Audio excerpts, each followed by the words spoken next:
This episode of the CGFC official podcast is brought to you by our sponsors, the Caulfield Grammarians Association, Hammond Floors, Dorman Capital, Matias Group, ALH Group, ProBuild, Scholten Collins McKissock Wealth Management, Bendigo Bank East Malvern, Club Warehouse, Besser & Co., Grilled Elsternwick, Urban Alley Brewery, and the Royal Saxon Hotel.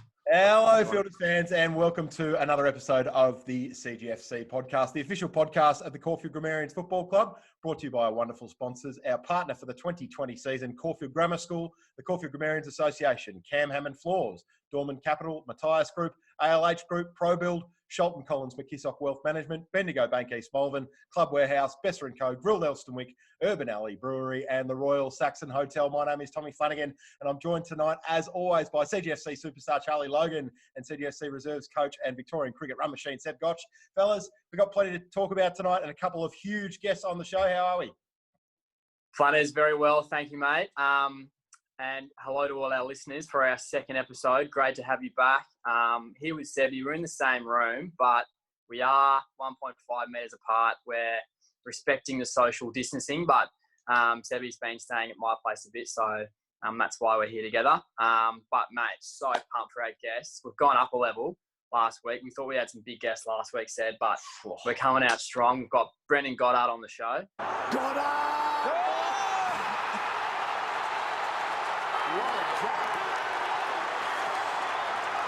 I think our guests that are coming on over not only this week, but the next couple of weeks are going to be pretty big. So that's really exciting. Get to dive into some professional athletes, and BJ to start us off will be huge. So we really appreciate him giving up his time. I'm not sure what else he would be doing, but we still have to say yes. So we can't wait to get stuck into it all. And straight off the top of the show, we always like to take a look at our weekly notables. Seb, Chaz, what do you got for us? Yeah, Flanas, it's been a big couple of weeks in birthdays for a few fieldsmen. First cab off the rank, Tate Short. Happy birthday to Tate. And it seemed like he had some kind of dinner party at his house. Seb. He did. But how about the photos that were getting put up? And I have it under good authority that some of the photos his friends were putting on social media, he actually sent to them to put up. Is that right? Wow. That's what I've heard. They do that a bit, that group of friends. Harry Schaefer, Sam Dorovich, Nick Boltis, they always put up photos of each other. I reckon there's some pact going on. Well, they're a good-looking bunch, so I think when you promote someone else, you're going to get a little bit of promotion yourself. Correct. So good on them. It seems to be working. Most of them have some beautiful partners. That's correct. Yeah. How Tate doesn't know. I have no idea, but anyway. Next birthday, Alf Kingwill, one of the great clubmen. Everybody loves Alf. He's been the captain of our reserve side now. Said for 2 years. Yeah, co-captain with Drew Dixon. Who I saw Drew Dixon at the park this morning, actually, with his lovely girlfriend, Sarah. Really? So it was good to see them getting out, doing some exercise. Good on Drew. You're still allowed to get out and exercise, Fields fans, so keep the legs ticking over. Next one is Meadow, the runner for the seniors. Has a bit of a mouth on him as well, Chompers. Seb. Yep, he does. We've also got Gouldy and Millsy who have had birthdays. Absolute athletes, those two. Yeah, so shout out to those happy fieldsmen on their birthday. Good on you guys. I've got a little social media update, and I think most of us probably would have seen Lockie Callock and Tom Rathel's work on Instagram. I think there's a little bit of very good Brokeback Mountain sort of stuff going on there. I'm not quite sure how it's working. What's getting me is they're out in the field. How are they filming all their stuff? Is there someone else there? Have they got it set up on a tripod, or Zach Parsons filming? No, yeah, tripod. No, not that I know of, but good on them. They seem to be doing some really good things with their spare time. Yeah, I don't think Zach was out in Yarrawonga, but hello handsome for those playing at home. And Flanas, we've got a clip of it, don't we? Yeah, we'll throw to that now.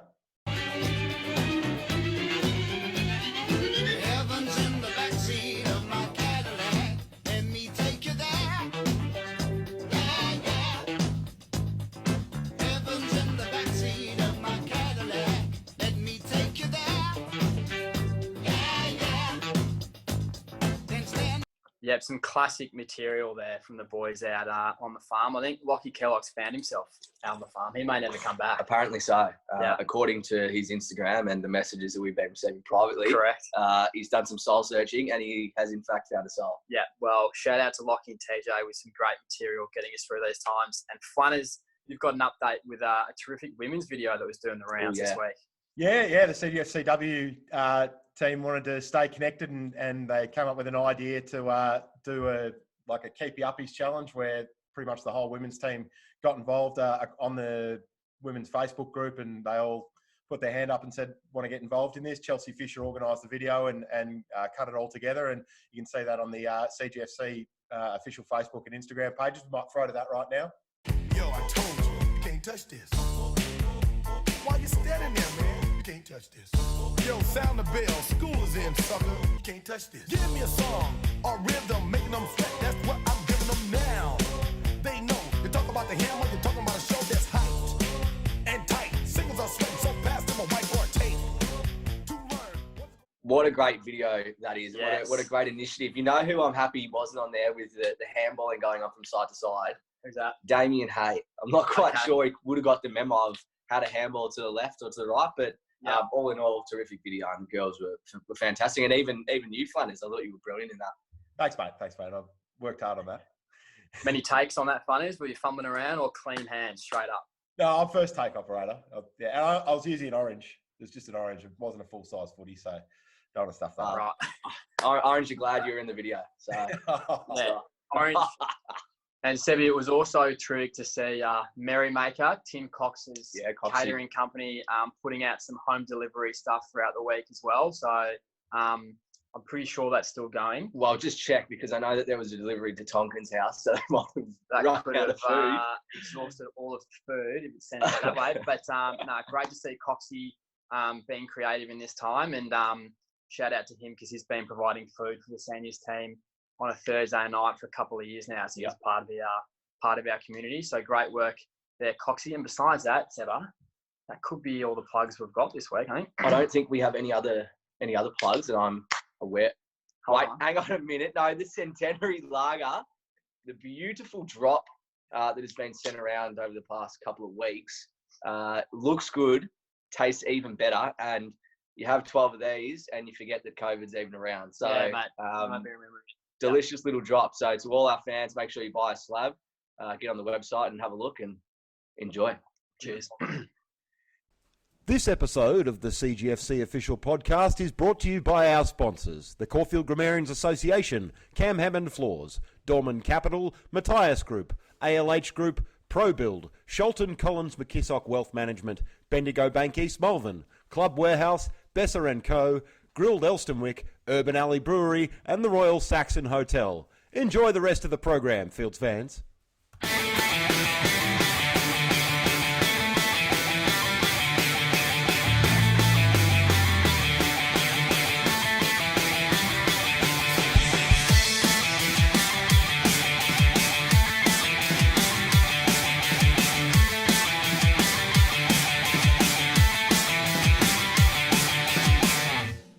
Now, next up on the program, we have a very special guest on the official CGFC podcast. CGFC royalty, you may say, the 334-game, 160-goal AFL superstar, two-time All-Australian, former Essendon captain and St Kilda legend, and former Caulfield Grammar student and 2019 VAFA Premier B Premiership player for the mighty Fields. Brendon Goddard is on the show. Welcome, BJ. Thanks, Blades. Thanks, Flanas. How you been, mate? How's isolation treating you? As you can tell, I got a bit bored and chopped the feathers off. So, yeah. Simon Williams inspired, I think.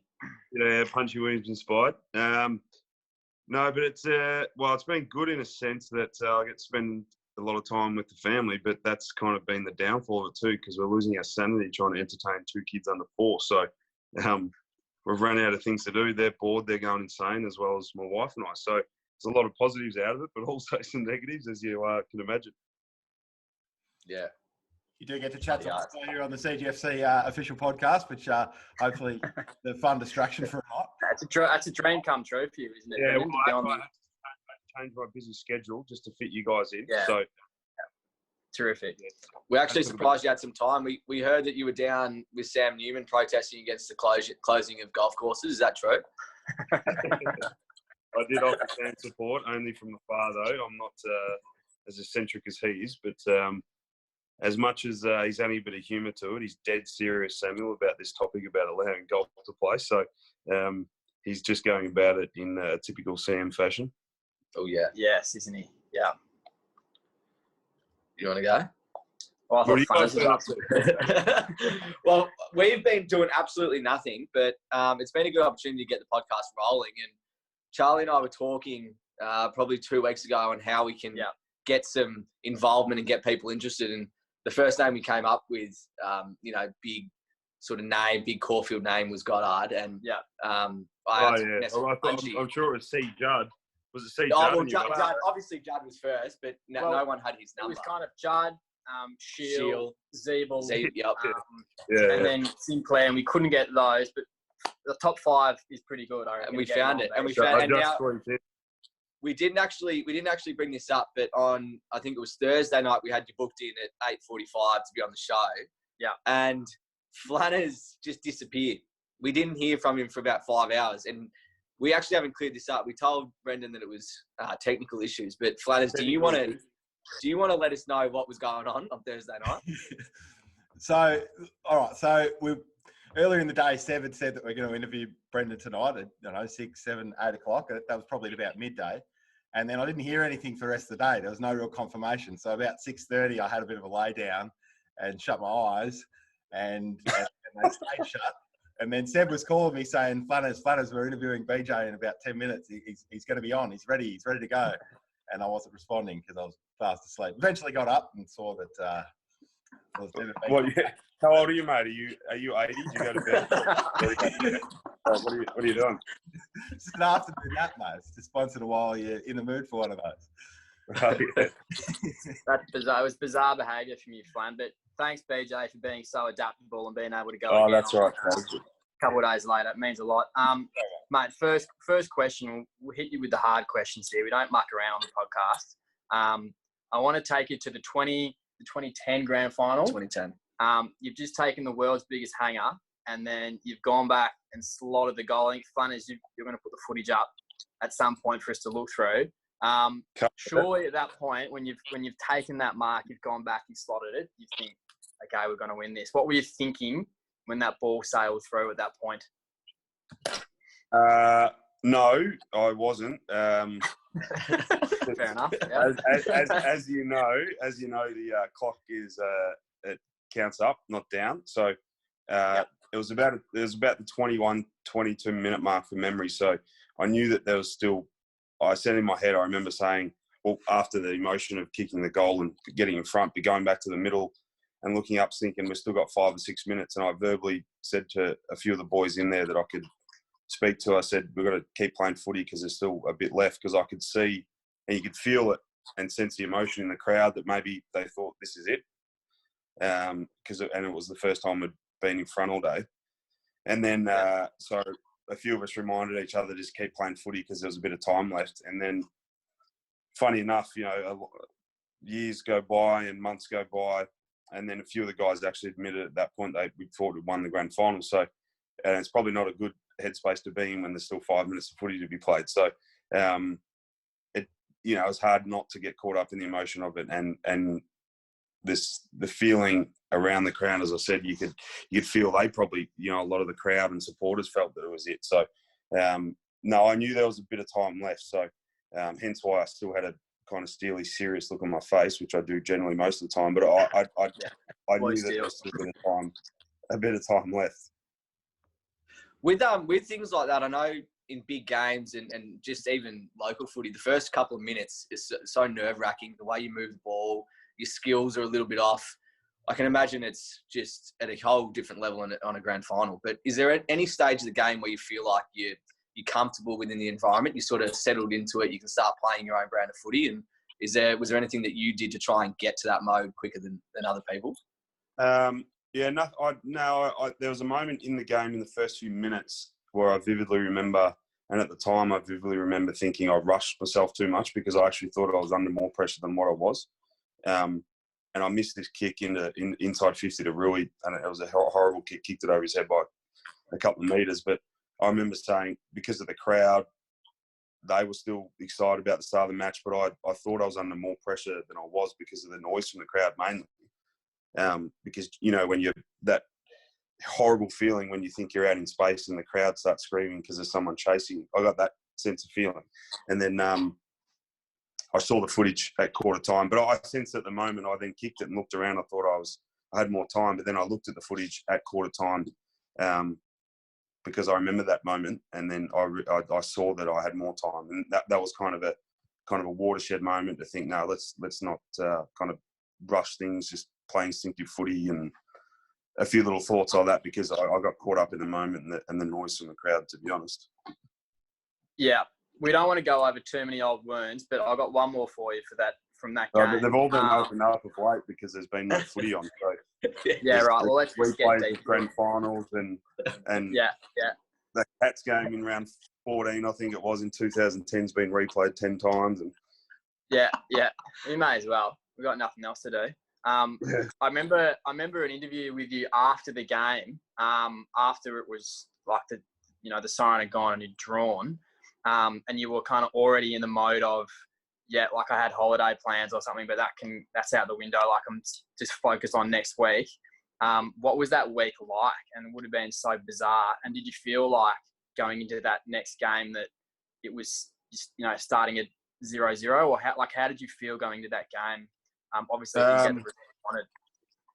Well, post game, it was obviously. Were any of you guys there? Yeah. Yeah, it was such an eerie feeling, like of 105,000 people just in shock, essentially. So there's this eerie kind of fog over the whole ground, and then it took like literally probably 20, 30 seconds to take everything in, and then Rui tells a story that Nick Maxwell, as the siren went, there's probably 10 to 20 seconds had passed. Nick Maxwell was yelling at all his teammates, going, "Let's get in, boys! Let's get in! Like, let's get ready for extra time." And Rui turned around to him. Rui, being pretty blunt as well, he's like, "What are you talking about, you idiot?" He goes, "We've got to come back next week." And Maxwell apparently was like, "Oh, yeah, shit. Oh, I didn't know what, like, no." Yeah. Guys didn't actually, he thought we're playing extra time. A couple of guys admitted that they didn't actually know for sure if we were playing extra time or if we're coming back next week. And then I'd read during the year just somewhere that there would be a replay, or there was some history thing that I was reading about. There's only one ever drawn grand final and whatever leading into the week. So I instantly knew that we're coming back next week. So that's where my head went straight away. It's like, well, yeah, no, we'll get the gloves back on and come back next week. But to answer your question directly, the following week was really hard just mentally for all of us. I think the biggest difference, I know that, like, I think Mick Malthouse and Pendlebury are the only two people that were brave enough or silly enough to say that if there was extra time, they would have won, but which is a total lie, because they were cooked. Like, we knew at the time, everyone out in the ground, that if there was another 10 seconds, we would have won. Like, they were deers in the headlights. We were trying to win the game. We were taking risks. We were still playing footy. But the thing that hurt us the most was probably the loss of 2009. So mentally, we were just cooked. We had, you can imagine the week that it is and leading into it. But Collingwood were fresh off just a drawn grand final going into the replay. We'd lost in 2009, essentially climbed the mountain again and got pushed off the top, or got pushed halfway back down in the drawn grand final. It was like, shit, are we ever going to do this? And mentally, we were just cooked. That was the biggest difference. Yeah, it's crazy to think how much goes into football, not just taking to the field, but all the little prep that you do, whether it be your body or your mind. And especially in the grand final week that you never experienced before. Or I think Shawnee Dempster, Schneider, I think there was 3 guys that played in grand final and be involved in grand final week as such, because of it's just different. You got your whole schedule's different because of the parade, and then you rock up to training. So we play Saturday, so we train Tuesday, Thursday, and Tuesday's training, there's 10,000 people at training, and then Thursday there's 15,000. Like, it was nuts. Like, and then you got the parade on Friday. Like, then you got so it's just the whole. Did they redo the parade? What's the go there? Was there another parade that second week? Did you just double up on the parade? Good question. That'd be a bit weird. You really checked out that second week, didn't you? No, I don't think that was. Yeah. You guys should have done the research better. We're usually all on top of research, but I'll write that down. Well, just on that, so talking through it, we had a question we wanted to ask a little bit about Ross Lyon. And I guess when your players are are so underdone and they're so inexperienced. Is there a leadership that you look for from the coach? And did you feel like you got that throughout that second week or even through the build up to the first week? Oh, Ross. Yeah, Ross was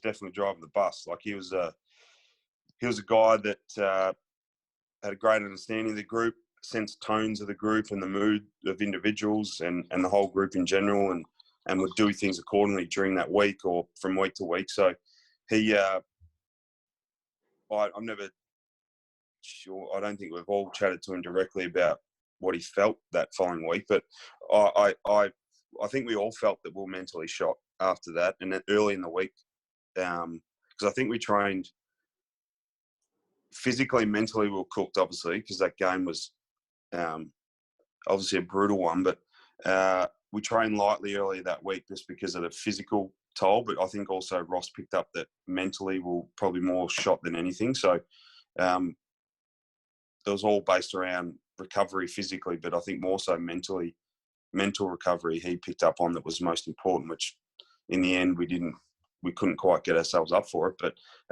no, he definitely, is driving the bus.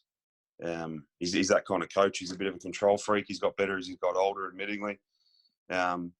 He's delegated a lot more, he said, but he's very much across everything. It was driving the bus and was in control of everything. So he definitely set the tone and everything for training, games, everything. So he's one of the. Well, he's still a great mate, but he was one of the best coaches I've ever had. So since that period of time, 2010, between then and last year's grand final, 9 years had passed, including you changed clubs, you go to Essendon.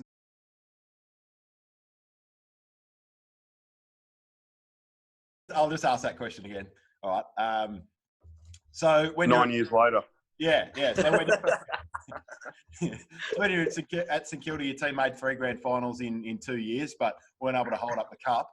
Between then in 2010 and last year's grand final, 9 years had passed, including changing clubs, the arriving at the start of the drug situation at Essendon, which would have been a hectic thing to walk into, getting through that, becoming captain, and then retiring from AFL. So plenty happening since that last grand final appearance. With all that in mind, what did it mean to you to run out on the sports cover arena to mighty Fields and win the 2019 Premier B grand final? Must have been That's up my there. first ever senior premiership. But how was it? It was well, I said at the time, in all seriousness, that it meant more to you guys than it did to me, only because I was new to the footy club. So I just remember the great joy in winning the first final and getting into a grand final.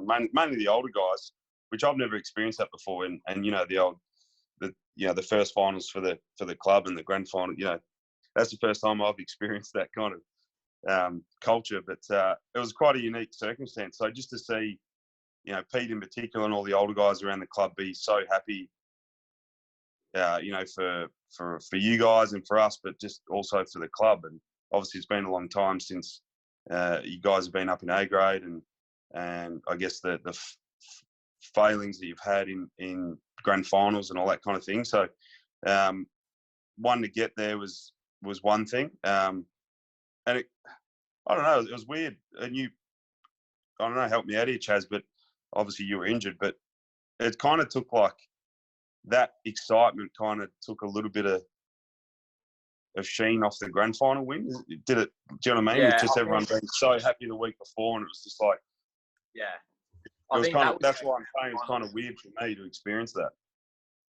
Yeah, I think definitely the joy of getting into the grand final and A grade, that was our goal from the start of the year. So, and that game as well was so close. I think it was under a goal basically all day. To win that was just such a relief.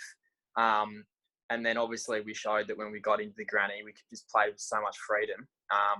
And I think it felt like a bit of an anticlimax at the end of the granny because we kind of knew that we're going to win it from 3/4 time. But yeah, that was pretty amazing, special day, that prelim. I know you had your kids in the huddle when you were singing the song. Had you learned the words for the song by then, or were you still kind of looking around for something on the wall? No, I knew the words from the start because that used to be the theme song at my old junior club. Right. So Pretty handy. Yeah, that obviously change a few of the few of the words around. But no, I had the gist of it from way back, so that helped. But and that's one of the things my eldest experienced footy, but she doesn't remember it. But she was with me from the 300th game, and a youngest a little bit towards the end of my career. But yeah, just to have them there, and albeit a VAFA grand final, is a special moment. I've got photos that hanging on the wall that just for the memory of it, and they'll remember it for the rest of their life. So that was special.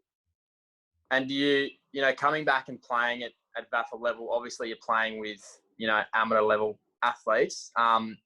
Is there anyone from the club from last year who you particularly took a shining to? I know you gave Keegan Stewart your size 13 Nikes, and all of a sudden you could kick straight, which I tell you what, you should have been here 5 years ago, because Keegan's been spraying them since about 2010. And then he goes on to beat me in a goal kicking competition, which he was the dark horse of the day, and I wasn't worried about him. I was worried about the guy that had the tickets on himself in Julian DeBoz. Yeah, Keegs is wearing my boots. But the story about that is, obviously I had one of the luxuries of playing AFL and having a great sponsor at Nike, that I had a lot of boots. Thank you. Get him in. In one of my first training sessions, one of the boys said, I think they were giving Keegan a bit of stick about his boots because he had them taped up and they were just like falling apart. Yeah, they're so bad. Yeah. And then Punchy goes to me, mate, you don't have any spare boots lying around? Like, Punchy obviously was a loaded question because he knew that I would have. And I said, yeah. And so I thought, here's this Keegan Stewart, this poor bloke that can't afford new boots. And so I went and gave him the boots, and Keegs is very appreciative. So he was very appreciative. But then a couple of weeks go by, and Keegs strolls in from work, and he's dressed he's really neat and almost dapper. And then he's got this leather, like, bally backpack on, which I know is worth like $15. So I was like, what the? I just gave this kid who I thought was struggling for a free pair of boots, and he's wearing a $1,500 backpack. Yeah, mate. So, he's got his priorities all wrong, Keegs. He dresses well. He's got a great job, but he just never would spend any money on footy merch. I reckon he'd had those boots. They were falling apart. He'd had them for about 10 years. Well, but you don't need it. Like, he couldn't kick anyway, so I don't think he was too concerned about what was on his foot. But when your foot's falling out the side of them, it's pretty important that you have a pair of boots that I can actually, like, you can run around in and play in. Yeah. But I was a bit dumbfounded after I saw it control. Would he be one of the players that, or if you had to have a beer with one of the boys or your teammates from last year, who's up there? Who are your favourite teammates? Well, from our experiences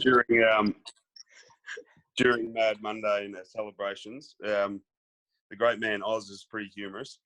Yeah. So he's right up there. I don't think Gotchy was seen, so I didn't. Did I see you? Like, coaches don't go to those events, mate. Those are the players' days, those ones. I swear other coaches were there, but I don't know why you weren't there. So I'm pretty sure every coach was there. So you said, that's right. We'll edit that out, I think. Not my team.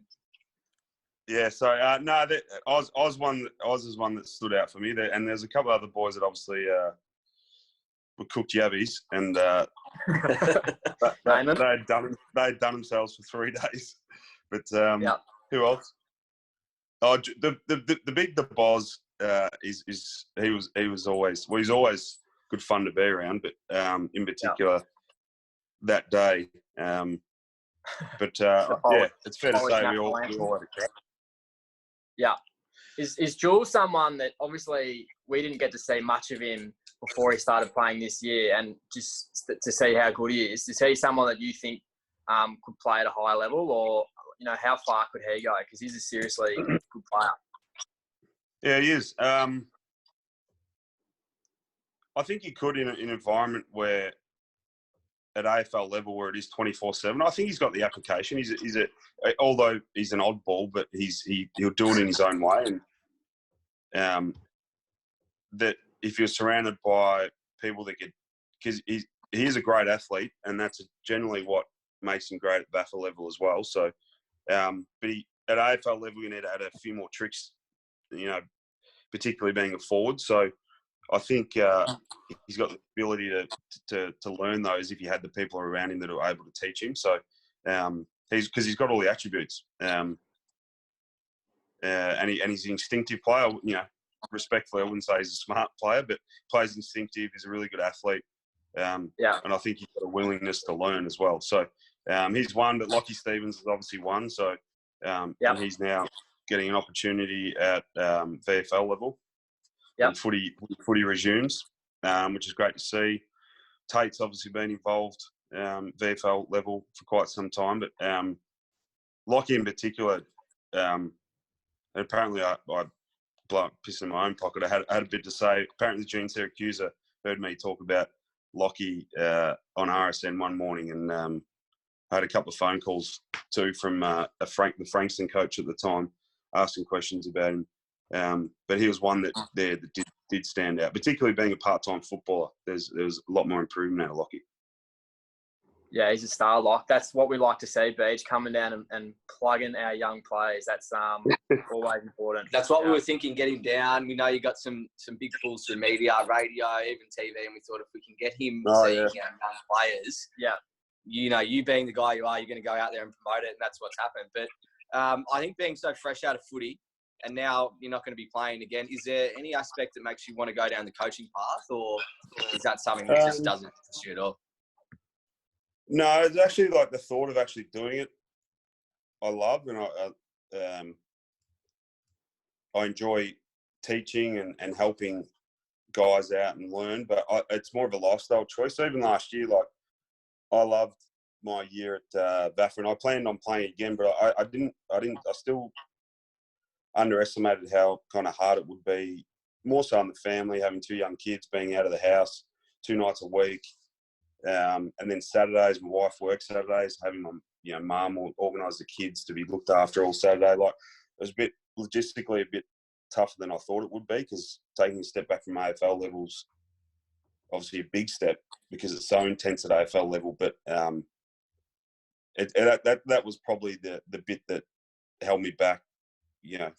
As we know now, we're not playing footy, but going into A grade. And I just thought that I couldn't commit myself fully to what was required, particularly with the team going back up to A grade. So I didn't want to go in there and take the piss and not be, because as you guys saw, I wasn't that fit when I first arrived last year. So I had a bit of work to do, but I didn't want to go. I wouldn't say that, mate. I reckon you've been pretty hard on yourself.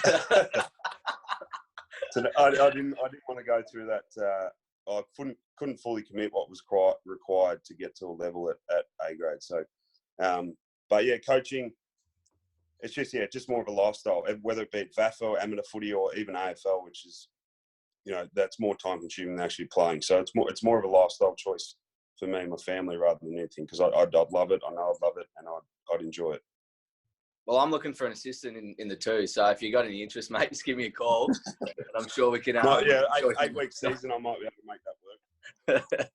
Yeah, Gotchy. Sometimes Gotchy doesn't even rock up. Yeah, you might actually have to coach a couple of them, so be ready. Oh no, I noticed. Don't worry. Just a couple of quick fire ones for you, BJ, before we let you go. You still there, Flanas? I'm still here. I'm just listening. I'm just listening, mate. Best pair of hands at the Fields? Best pair of hands. What, out of the physios or? Hey, Brendon. Hey. We'll give it PG. Oh no, you can't look past the Bobs, can you? I didn't see Deck in full flight. Yeah. Who's one of the smaller? Yeah, surely Oz 1-on-1. Oz, yeah, Tate was pretty good the short time I saw him floating across halfback. But yeah, Deck, I'd heard great things about Deck, but I didn't get to see him in full flight. But probably the Boz, About best tackler? Best tackler. It's not me. No. Did you have a tackle last year? I had a game where I had no tackles, and Punchy put it on a TV in the room and showed it to the whole club. Is it true, BJ, last year you actually had your first tackle inside forward 50 in over 15 years? Well, normally I'm the one. The ball doesn't hit the ground when I kick it in there, mate. So that's correct. Yeah. There's no need to tackle. Yeah. So if I'm kicking it, it's going straight down someone's throat. So I didn't spend much time as a full-time forward. So it's all about opportunity, mate. So I finally got the opportunity to play that role. And I was pretty chuffed with myself. I don't know what Milne or Rui used to carry on about. It's not that hard, mate. Just tackle and pressure inside. Bloody Milne and Rui, they can play a lot, don't they? Yeah. Speaking of Rui. So best tackle, I didn't even answer that. Oh, I don't know. You got to try and remember the names. It has to be a midfielder, doesn't it? Goes. Can be whatever you want, mate. No, I don't know. They can all tackle. I was going to say Joey, just because Joey looks more like his mum than his mum, so. And I like Joey. Yeah, shout out to Joey. He's a great tackler and a great defender, isn't he? Yeah. And I hope his mum's well. Yeah, she's very well. We've actually given her a plug for the merchandise because she's heading up that this year, so I'll put another plug in there. Oh, yeah. Should get her on the podcast. And Joey, side by side, so people can understand what I'm talking about. That would be... We get a lot of listeners. It wouldn't make a lot of sense, though, I don't think. He's probably changed his haircut since then, so he looks less like his mum. Because they had the same haircut as well. Yeah, terrific. You mentioned Rui before, Nick Riewoldt. Would he be the best player that you ever played alongside in AFL? Well, I made him better than what he actually was, but... Here we go. Here it is. Now you're warming up. Yep. Now I'm warming up. I tell him on a daily basis that, I helped him to probably 200 or 300 more goals than what he should have kicked. If you had some other bloke trying to kick it to him. Rui Halves was pretty special, particularly because I was so young and when I played, I think it was 4 or 5 seasons with Halves, and such a good bloke too. But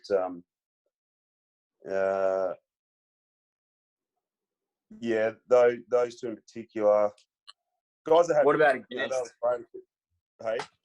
What about against? Who was the best player you played against, or who were you in awe of? Early on in my career, I played on Purdy and Buckley in consecutive weeks, I think it was. It might have been in the space of a month.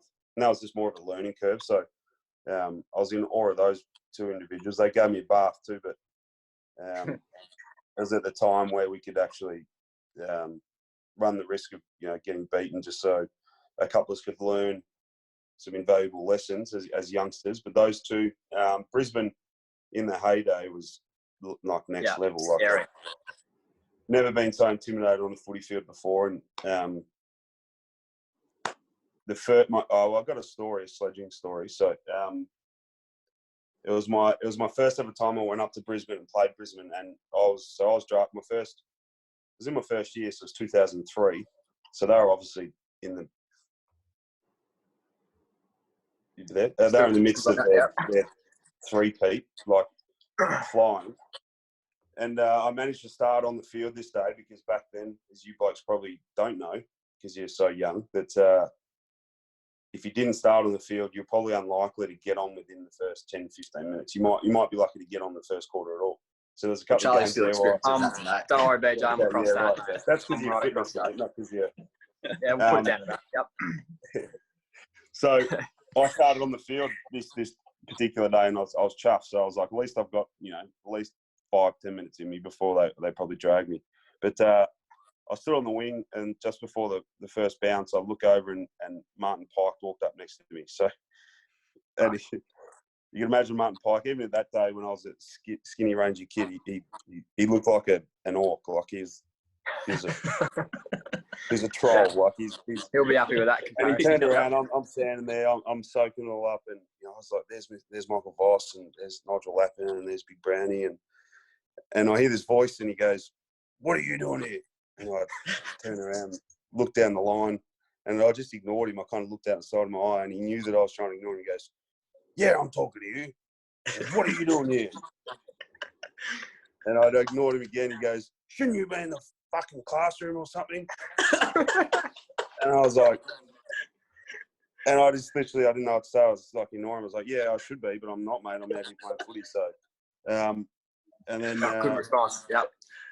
And then about 10 seconds later, literally the ball's about to be bounced, and then I hear, "Hey, Goddard!"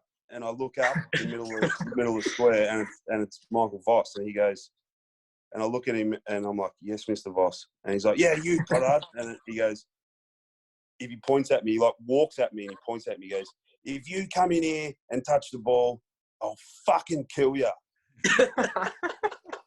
That's reassuring, isn't it? And I'm going, what is going on here? Like, is this real? Like, yeah. And then literally the ball's about to bounce, and I saw Martin Pike's head turn towards me again because it's so big, and looks like a beaten car. He turns to me and he goes, and he's not fucking kidding either. And then the ball was bouncing, and then for that day I got bashed to pillar to pillar. Like, it was extraordinary. Like their runner was abusing me, and I got threatened to be killed like a number of times. And then I found out later on, I think it might have been like the end of the year, that those days they targeted like 3 or 4 guys in the opposition team every week that thought would be vulnerable. So I was an easy target because I was so young. I was 17 at the time. And it had, well, I didn't want to go near the ball because and Martin Pike rang around. He literally bashed me, stood on my feet like, I don't know how many times of these stops that were like 3 inches long. It was frightening, but it was quite humorous when you look back at it. I deliver a few of those sprays on the field as well, but doesn't it quite have the same effect? I don't think. I've seen you try that. I think your old man actually has more effect. Yeah, shout out to my old man. He's the most vocal Maccas supporter of all time. He'll be listening. Before we let you go, I also had one question, and it can be the elephant in the room, Beach, and in maybe some of your interviews. I want to ask you about the infamous pretzel incident. And, you know, obviously you're coming at halftime and Dice is having a few whatever, and you just go bang. Can you talk about the fallout to that and, like, the social media stuff and, like, all that shit that was going on post? And did you pick them up and did you eat any? The fallout was laughable, to be honest. Had some experts in the media saying that I should be stood down from the leadership group and I should be suspended for a month. Like, it's just so outrageous. Those people are just trying to stay relevant and make an opinion. We won't name names, but won't name names. And then the incident itself, it was just a bit of an outburst that Dice and I were actually walking in, and a lot of people forget the actual match, but I think we were like a goal ahead of GWS just before half time in red time. You say 3 or 4 minutes to go, and they kicked 2 or 3 at the end. So, and they sliced us. That we're weak as piss on team defence and whatever. So Dice and I were walking in, talking about that, and then the climax the climax to the story happened just as I walked in. And I don't generally eat anything at half time. I have my Gatorade and whatever, and then because I was occupied with this conversation with Dice, I went to bend down to pick up pretzels, which I don't eat. So the climax of the conversation hit the climax as I went down and realised I don't want these, and then flipped the pretzels, and then the Dyson's reaction was obviously priceless. Turning around and then little did I know that there was a camera set up like directly focused on that table, because it does move. They have this thing where they control. So then they had the 2 cleaners come in just after we left at halftime and walk in, and one of the cleaners walks in and puts his hands in the air like, "What the hell's this mess?" So they showed that. Did you offer to help clean it up, or is that not in the paper? Well, no. I after the game, I told our manager to thank the stadium manager to thank our manager to tell the stadium manager to thank the cleaners for cleaning it up. So, hopefully the message got back for you, mate. Hopefully the message got back. We've got a very broad reach on the CGFC podcast here. So if the stadium manager and the cleaning managers are listening, thanks again for picking up, BJ. Yeah, thanks. Because you'd imagine how many 20 pretzels, if you stand on 20 pretzels, how much mess it makes. So that's an hour's work. That. yeah, that's pretty tough job. Sorry, appreciate their work. Yeah. Oh, brilliant. Flanas. Oh, well, thanks so much, BJ. It's been absolutely brilliant having you here on the official CGFC podcast. Thanks so much for your time and coming on and having a chat to us. No worries, mate. I always enjoy it, and you never know if we squeeze in a 8 to 10 week season. I just started running 3.5 weeks ago, so I might make a comeback. Keep ticking them over, mate. Hopefully, no heavy grounds for you. No heavy grounds, mate. Stick to the high ground and the dry ground. Beautifully Very done. good. Thanks, Beach. Beach. See you, boys. Bye.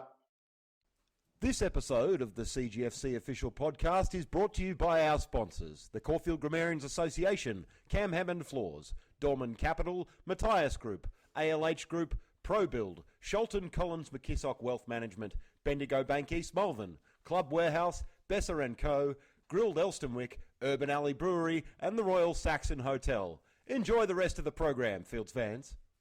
Welcome back, Fielders fans. Next up on the official CGFC podcast is our social question. Every week we'd like to pose a social question to the CGFC community for you guys to interact with and us to read out in this segment on the show.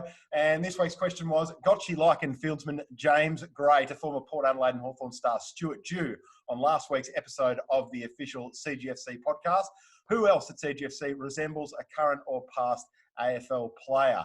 And we've said the best responses will be featured on this week's episode of the official CGFC podcast. So here they are. Chaz, Gotchy, who do you think had some of the best responses there? Well, we had a couple that were quite good, actually. Gator, Hugo Gates mentioned Tim Nixon and Rory Sloan, both kind of inside mids, blonde locks, very similar playing style and physical attributes. So I like that one from Gatesy.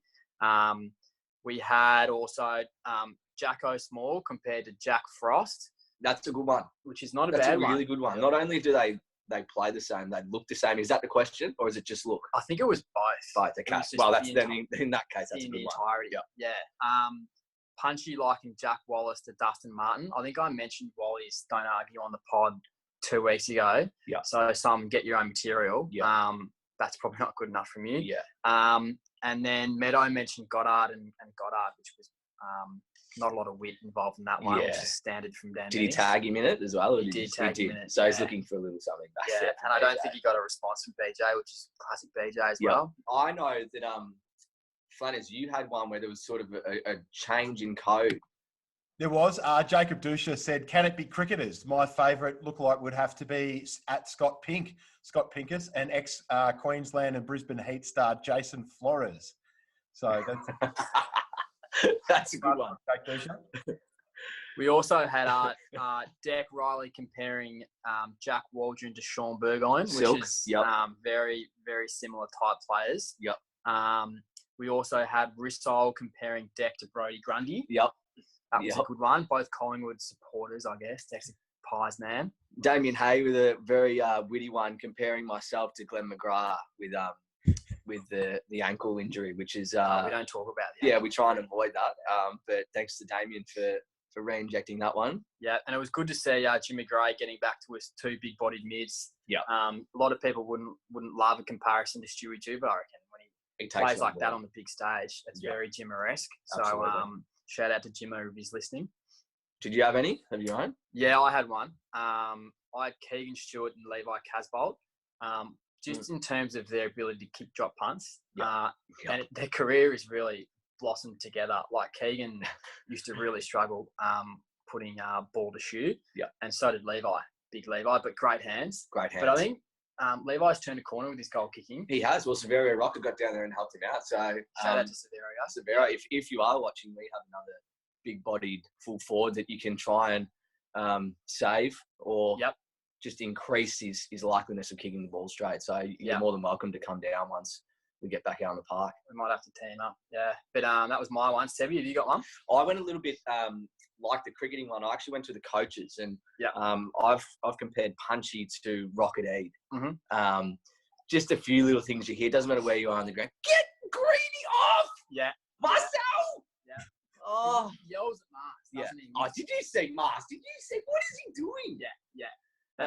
He loves to send Meadow out and then pulling back halfway. Oh, yeah. And Meadow does the zigzag. He doesn't know whether it's zig or zag or come back. But, Punch he's a great Similar coach. looking as well. Similar looking. Yep. Bald-headed men. Yep.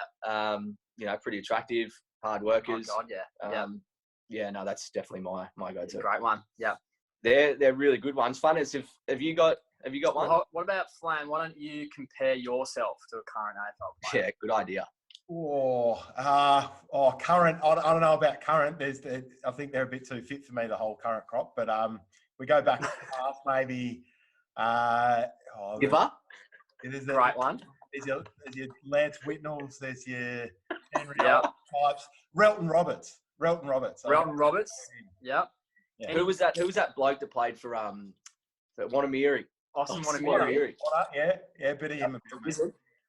Hung out at full. What about media men, Flanners? What commentators? Do you have someone that you picture your commentary game on? Well, the ones that I always sort of growing up idolised were Bruce and Dennis, but then there was Hutto, Rex Hunt, because just his entertaining style, Waitley, and Richie Benno. So elements of all of those guys. You basically named every commentator of the last 10 years, which is good. I'll tell you who was elements of all of them. You want elements of all of them. Yeah, you got to have that. Remember Clinton Gribus? Yeah, Clint. On Fox Footy. He passed away, maybe 10, 15 years ago? Yeah, I reckon if you watch a lot of the flashback games on at the moment, he's commentating a lot of them, and he's hands down the best AFL commentator. But we digress. All right, next up on the show, we've got the Phone a Fieldsman segment. Chaz, take it away. Yeah, favourite segment, this one. I think it flew under the radar a bit last week, so we've amped it up this week. We had to. It was on its last legs. Just to clarify the rules and how it all works, confirmed slab of Urban Alley, if you can correctly win your way through the questions that I asked. And jackpotted this week. And jackpotted because Rhys didn't know the capital city of Nigeria last week, which, as a teacher, that's your bread and butter. You got to know these sort of geography. Things. Yeah, that's why we threw it to him. Yeah. And he couldn't come up with the goods. Yeah. But disappointing from Rhys. Yeah. He was also a bit frosty when we called him on no caller ID. He was. And you know what that says to me, Charlie? Yep. He's got some demons. Some demons. You see a random number coming, you don't want to answer that if you've got something to hide. And he didn't. We hounded him and we finally got to him. But which brings us to the second rule of Phone Fieldsman is I call you on no caller ID. Yep. So this could turn a few people away, but it just makes the drama, the live drama happening on the podcast. What's happening? Yeah, even a bit more exciting. So that's basically it. Answer 3 questions correctly and you get the jackpotting prize. This week, we're going with the very lovable big man, Jesse Smith. Oh, nice one. That's a nice one. If there's anyone who's going to be sitting around, cuddling, being at home, being just a gorgeous man, it'll be Jesse. Yeah. And I think he's pretty likely to answer to a no caller ID because he's a very friendly guy. He doesn't care. Why he just answer. Nothing to hide, the big fella. Nothing to hide. So without further ado, give it a whirl. Here we go. Jeez, I get nervous.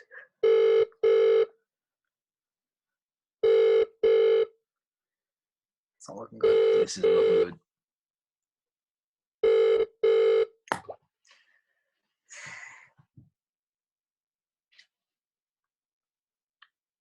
That could be like a voicemail. Maybe. Yeah. The silence is... It's deafening. It is, isn't it? Should we go again or should we just go to the next? How about this? Why don't you just go to the next name in your list that's Great call. Fieldsman? Great call. Yeah. Who's that going to be? Joe McClelland. Joey McClelland. Well, that's fitting, isn't it? Yeah. If anyone is going to... he'll answer. He's the most reliable man at CGFC. Trusty defender. Yeah. Honest guy. Nicknamed the Glove. Because he wears his opponents all day. Yeah. Let's go, Joey. God, I hope this one goes through. Come on, Joey. Come on. I could, Joey. You'd probably be just studying film. Hello, Joe speaking. Hello, is that Mr. McClelland? Yeah. Joe, welcome to the CGFC Joey. podcast, mate. You've got Chaz, Gotchy, and Flanas with you. How are you? Very well, boys. How we going? Yeah, good, mate. We were just saying that out of anyone who's going to answer a no caller ID phone call, it'd be you just because you're that trustworthy and reliable. Oh, I wouldn't be standing on a Saturday night, so I just got Tracy's head gone in bed. Yeah. Yeah. What are you? Boys, good. Yeah, we're well, mate. What are you up to at the moment? Oh, I'm actually about to head into a Zoom call with a couple of mates. A Zoom call. Oh, well. There you Couple go. of beers, couple of Zooms, but obviously get my priorities right. Yeah, well, we won't keep you too long, but Mate, this is a rapid fire segment. we've got a big segment that Charlie's going to run through here. Are you familiar with Fieldsman, Joey? Did you catch the first podcast? I can't call about half an hour of it. Yeah, right. It was a long one. It Yeah, went for about 3 hours, so you've done well. So, Joey, first question. What is your name? Joe McClelland. Correct. Bingo. He's 1 off from to a 1. flyer. Yeah. He's off to a flyer. Joey, second question. What is your favourite colour? Red. Yeah, It's red. it is. Yeah. He told me that the You've got other day. Red. Yeah. Joe, third question. For the jackpotted prize of 2 slabs of urban ale, who is the Prime Minister of Finland? I don't know. It's a lady though, isn't it? It is. is. Yeah, It we is. need the You name. need the name. I'll give you a hint. Surname starts with an M. M for Mario. With an M. Yeah. Can I access Google? No, you cannot. Unfortunately not. No idea? Yeah, I've got no idea, boys. The jackpots again. There you Jackpots go. again. Thanks, Joe. Have a good afternoon, mate. Thanks, boys. See you, mate. Wow. There you go. He got the first 2 so easily. I didn't expect the last one. He did know that the Finnish Prime Minister was, in fact, a woman. And what is her name? Her name is Sanna Marin, obviously. Sanna Marin. Who's been Wow. in term since December of 2019. So there you go. Good on her. Congratulations. So son. phone a Fieldsman for another week, another jackpot. Thanks to Joe for answering. 3 slabs next week. 3 slabs next week. Who's going to be? Sure. I love phone a Fieldsman. All right, that'll do us. I reckon this has been the CGFC podcast, the official podcast of the Caulfield Grammarians Footy Club. Make sure you check us out on all the social channels, iTunes, Wishka, YouTube, Spotify, and keep up to date on Facebook and Instagram, and head to the CGFC website and get your merch. Kate McClelland is doing a wonderful job with the merch, so make sure you check that out. And make sure you get your beers as well. $75 for a slab of the Centenary Lager. There it is. Magnificent drop of Urban Alley Centenary Lager. So get that on the website. Thanks to Seb Gotch and Charlie Logan, as always, for joining me. Thanks, Funners. What a great app. Great app. Love Great app. BJ. Love the club. I think we're very fortunate to get the people that we're going to get on in the future as well, and hopefully having Beej at the top of the list, we can really branch out now into some other players. So thanks to Brendon and can't wait for the next episode. Yes, huge thanks to Brendon Goddard. Thanks so much to Brendon for joining us on the show tonight. It's fantastic hearing his insight on the program. Look forward to having some big name guests in the next couple of weeks on the official CGFC podcast. My name is Tommy Flanagan. It's been a pleasure again. We'll see you next week. Count the Fields. Go Fields. Go the Fields. Whether the odds be great or small, the Fields will go in and win overall. While her loyal sons are mine.